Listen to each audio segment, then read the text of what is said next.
งเข้าใจเธอได้บอกก็ขอเพียงเท่านี้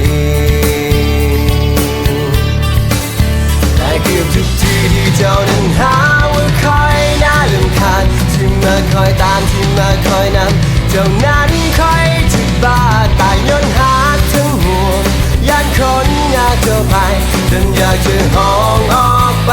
ดึงดังว่าเจ้าคนนี้มีแฟนแล้วห้ามทุกคนสงสายตาห้ามส่งยิ้มห้ามทีเธอห่างผู้ใหญ่ที่มีปัญหาสุริลีไปไกลพอคืนนี้หักหัวใจแต่ไว้เอง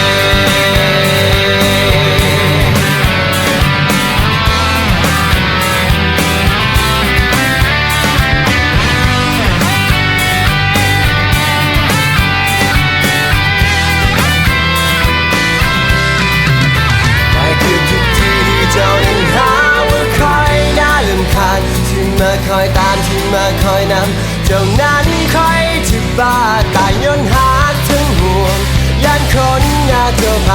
จนอยากจะห้องออกไปดึงดังว่าเจ้าคนนี้มีแฟนแล้วห้ามทุกคนสงสายตาห้ามส่งยิ้มห้ามทีเธอห่างผู้ใหญ่ที่มีปัญหาสุริลีไปไกลพอคืนนี้ว่าคนนี้มีแฟนแล้